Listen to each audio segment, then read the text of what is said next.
Hey, welcome to The Explainer.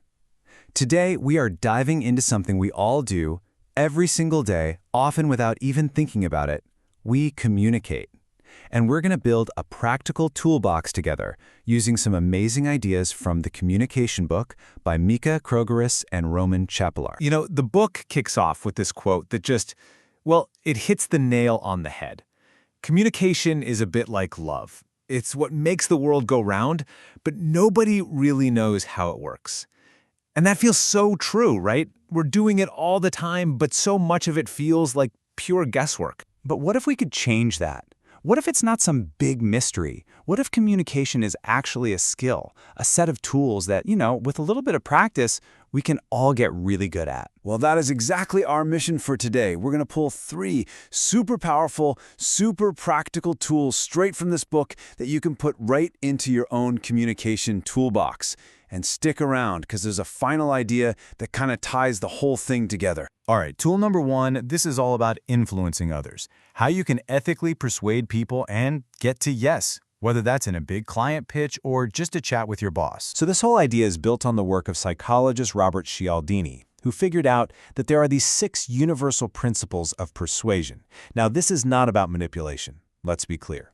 It's about understanding the psychology of why people say yes.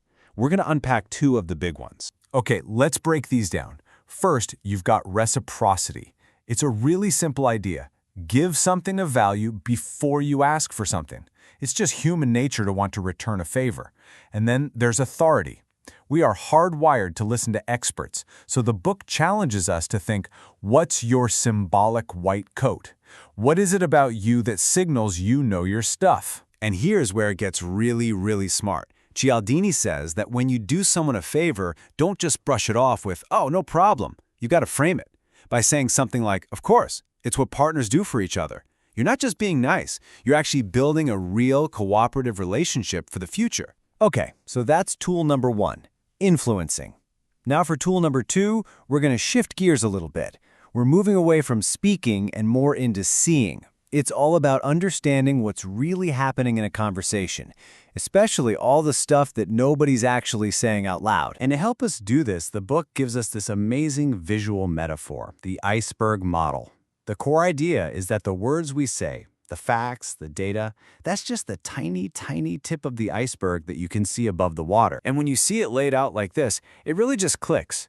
The visible part, the tip, that's the factual level, is what we say.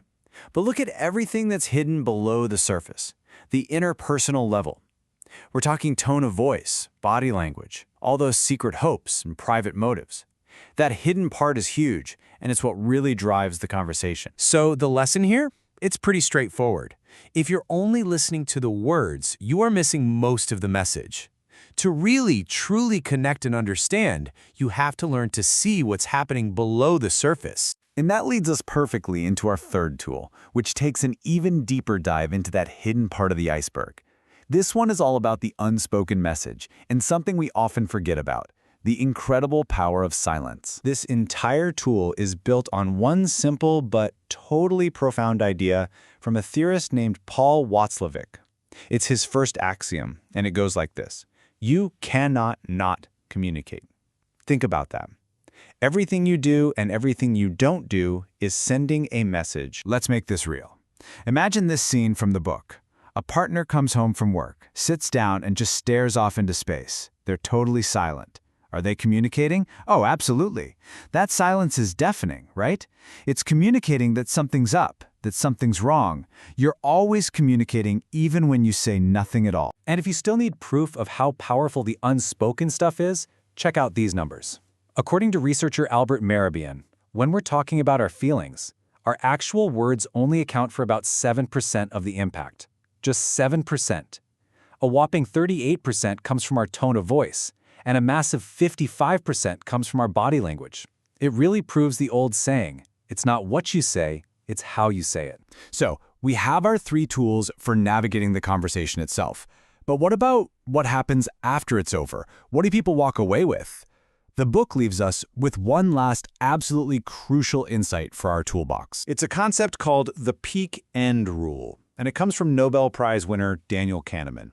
And it basically says that our brains are, well, they're kind of lazy. We don't average out a whole experience. Instead, we just grab onto two specific moments. The most intense point, the peak, and you guessed it, how it ends. I mean, just let that sink in for a second. We all obsess over making a good first impression, right? We stress about our opening line. But the peak end rule tells us our focus might be in the wrong place. What if we put just as much thought and energy into creating a strong, positive ending? Because that's the lasting impression. That's what people actually remember. The author, Elfriede Jelinek, said it perfectly. I don't care about opening sentences. All I care about is the last sentence. It's the sentence the reader will go to bed with. The exact same thing is true for our conversations. How you finish is what sticks with people. So there it is, the final piece for our toolbox. The next time you're in a big meeting or on a first date or even just catching up with a friend, don't just let the conversation fizzle out. Engineer the end. Which leaves us with one last question, just for you. How are you going to make the end of your next conversation totally unforgettable?